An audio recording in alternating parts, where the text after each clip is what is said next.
Tu vois donc, à l'échelle des grands hommes, Mathias, tu es un petit. À l'échelle des grands hommes, tu es vraiment ce qu'on appelle un rienton.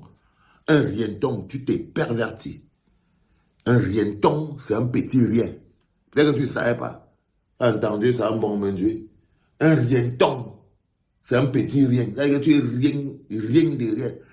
Tu es vide. Tu es un rienton. Tu as capté, frérot? Donc, avant de comprendre, il faut que tu regardes pourquoi les nos autres, on te voit comme le vent. Pourquoi un gars comme moi, Valsero, tout ce que j'ai pour toi, c'est du mépris. C'est que tu devrais avoir honte. Alors que quand j'étais plus jeune, je marchais même à pied pour venir jusqu'à ton laboratoire. Ton laboratoire, là, qui était placé là-bas, en face de l'ancienne boîte de nuit, là, hippodrome, là. Ah oui, oui, oui, oui, oui. Je venais là-bas.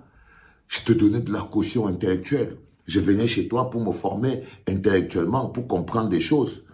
Et tout. Et aujourd'hui, tout ce que j'ai pour toi, c'est un profond mépris. Profond, mais profond. Alors, quand je passe ma route. Je ne te mens pas. Je ne savais pas que tu allais atteindre au niveau là, Mathias. Que je te vois, quand tu ouvres ta bouche, j'ai envie de faire et je passe ma route. Il fallait que tu le saches. Bonjour les amis, bonsoir selon l'heure à laquelle vous avez regardé cette vidéo. Les amis, vous venez d'écouter le message de Valsero à n'est-ce pas, à Onangini. Il appelle Onangini un rien-temps. Alors si tu es nouveau sur cette chaîne, like, partage et abonne-toi. Et n'oublie pas de cliquer sur la cloche de notification pour ne pas rater les prochaines vidéos. Les amis, si Valsero le dit, c'est parce que hier, Valsero était celui-là qui défendait bec et ongle Onangini, monsieur le recteur actuel, le vice-recteur de l'Université Yaoundé 1, pour, n'est-ce pas, sur le fait que tout le monde le considérait toujours comme un fils à papa, que on le considérait du point de vue de son père, on dirait toujours le fils de. Et en ce moment-là, Valsero lui-même, il considérait Valsero comme un frère, comme un ami. Et il disait que non, ce que les Valsero lui faisaient, comme les Valsero lui faisaient des éloges, en tout cas, il disait exactement ce qu'il était. Il disait que non, c'est tout à fait normal. Ils n'ont dit que ce qu'il doit être, qu'on ne doit pas toujours le voir comme le fils d'eux. Mais aujourd'hui, on comprend que ses positions n'étaient pas réalistes et que tout cela, il le faisait à dessein, n'est-ce pas, pour attirer l'attention sur lui. Parce que moi, ça, c'est mon point de vue. Je pense que Mathias Onangini le faisait, n'est-ce pas, parce qu'il voulait attirer l'attention sur lui. Parce que dans le régime de Paul Biya, quand tu parles trop, on t'appelle, on te donne un poste et puis on te demande de te taire. Et c'est ce qui est arrivé à Mathias Onangini. Depuis qu'il est devenu depuis qu'il est devenu vice-recteur de l'Université Yaoundé 1, il s'est tué et il a retourné sa veste. C'est pour ça que vous voyez Valsero dire que tu t'es compromis. Non, c'était à dessein, papa, c'était à dessein, Valsero. Il le faisait juste pour, n'est-ce pas, crier fort et attirer l'attention sur lui. Et je pense qu'il est un peu jaloux. Il est un peu jaloux de ceux qui viennent actuellement comme pour être, n'est-ce pas, les dirigeants du pays.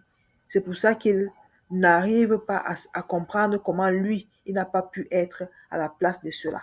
Donc moi, je pense que ce n'est que ça. Parce que avoir un poste de vice-recteur, c'est quoi? Vendre ton âme pour avoir un poste de vice-recteur, ça ne vaut pas la peine. Ça ne vaut pas la peine. Tu n'avais pas faim. Tu n'étais pas obligé d'aller te compromettre pour devenir un vice-recteur. À moins que vraiment, tu manquais vraiment quoi faire pour faire décoller ta carrière. Non. Pour faire décoller ta carrière, je ne sais pas. Mais vraiment, monsieur le vice-recteur, c'est-à-dire, on ne comprend plus. Vous voulez réécrire la Constitution. Ou alors quoi? Vous voulez réécrire la Constitution sur Camto? Hein? Vous voulez réécrire la Constitution. Maintenant, vous dites que la Constitution est en dessous des lois électorales. Non, ça ne se fait pas. Même un enfant de l'école primaire vous dira que la Constitution est au-dessus de toutes les lois. Alors, donc, voilà pourquoi Valsero te traite de rien-temps. Parce que, comme il le dit, tu es descendu très, très bas. Très bas. Hein?